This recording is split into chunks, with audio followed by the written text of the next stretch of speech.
네, 안녕하십니까. 행사 김만입니다. 자, 오늘 급히 25년 국가직 구급시험 치셨는데, 오늘 또 비 오는 날 치신 분들 매우 수고 많으셨습니다. 자, 일단 우리가 급히 이 행작 자체에 대한 총평을 좀 해보면, 이번 25년 국가직 구급시험은 제가 누차 수업 때 강조했듯이 진짜 이제 난이도를 높이고 있죠. 난이도를 높이는 여러 가지 방법이 있다고 했는데 그 중에 하나인 이제 영역별의 문제들을 골고루 들어가기 시작하는 이러한 패턴이 나타나고 있습니다. 이건 굉장히 특징적이고 앞으로 이 행작 경향 계속해서 어려워질 경향이 굉장히 강하다는 거죠. 그래서 전반적인 난이도에서 본다면 전반적 난이도는 굉장히 상급에 해당한다라고 볼 수 있습니다. 좀 특징적인 게 있습니다. 이번 시험에서 어떤 특징이 있냐면 일단 영역적인 측면에서 봤을 때 지방행정 파트가 한 4문제, 정책론이 한 4문제, 그리고 인사라든가 조직이라든가 총론에 있는 부분들, 그리고 재무행정 부분들이 비중이 작고 거의 한두 문제 나왔었고, 그리고 통제론이라든가 전자정부의 아주 중요한 이슈들은 아예 안 냈죠. 그래서 이번 영역별 특징에서 본다면 좀 편향되어 있다. 출제원이 요즘은 좀 아쉽습니다. 네, 이 부분은 제가 추론을 해보면 난이도를 높이기 위해서 편향성을 띄워버리는 이런 문제가 좀 발생했다는 것을 꼭 지적해드리고 싶고 출제원 좀 반성하셔야 됩니다. 그러나 이런 경향이 나타났을 때 아마 일반적으로 여러분이 각각의 비중에 맞춰가지고 총론, 정책, 조직, 인사 순으로 쭉 해왔던 분들은 이번 시험에서 매우 당황하셨을 겁니다. 네, 그리고 특히 제가 누차 비판했지만은 무차별적으로 그냥 두 문자 계속 외워가지고 두 문자의 세상에 두 문자만을 위한 이런 것들은 결국 무용지물이라는 게 이번에 확실히 일어났죠. 아마 이번 행작시험에서 멘붕이 오셨거나 평소 모의고사보다 굉장히 저조한 점수를 받으셨던 분들은 이 행사학적 공부 방법에 굉장히 문제가 있었던 겁니다. 그냥 외우고 기출 막 풀어서 기출 대충 해가지고 한다. 기출로 해결이 됩니까? 그렇지 않습니다. 제가 누차 강조했듯이 기출은 이미 과거고 새로운 문제들은 미래예요. 왜 과거를 위한 공부를 하셨습니까? 미래를 향해서 나가야죠. 자, 그런 측면에서 이번 영역별 특징과 더불어서 이번 국가직 구급에서의 행작 특징은 굉장히 좀 두드러집니다.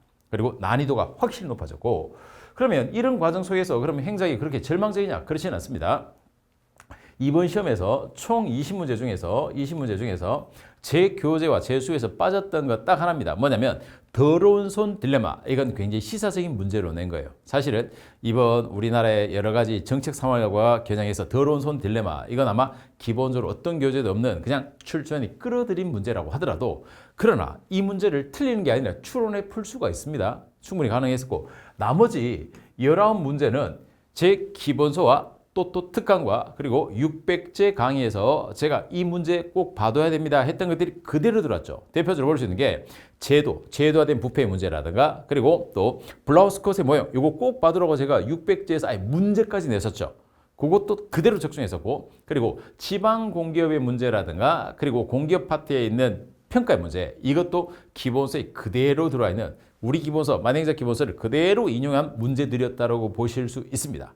자, 그 외에 의제 설정이라든가 그리고 또 피터의 원리라든가 정책 평가에 대한 것들도 수업 시간에 강조했던 그대로죠. 자, 그러면 기존에 기출 위주로 해서 그냥 막 돌리는 공부 안 되고 그냥 아무 생각 없이 두 문자 암기하는 것 이런 거 형태 안 되죠. 이게 증명된 시험이 되어버렸습니다. 그럼 앞으로 향후 전략적인 대책은 우리가 행작을 어떻게 해야 될 것인가 이게 이제 실질적인 고민이 되는 거죠. 물론 오늘 잘 치신 분들은 큰 걱정 없겠지만 이번 시험은 행작이 당락을 좌우하는 시험이 되어버렸습니다. 우려했던 바가 나타났죠.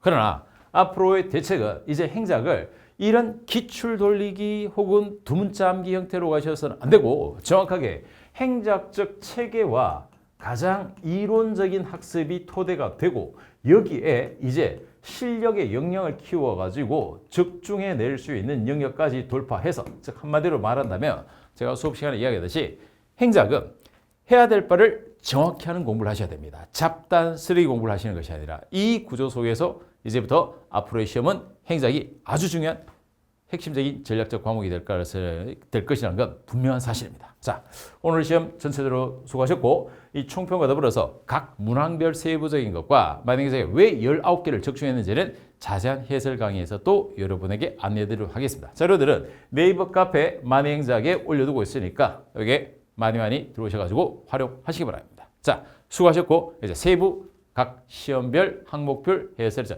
디테일하게 분석을 해드리도록 하겠습니다.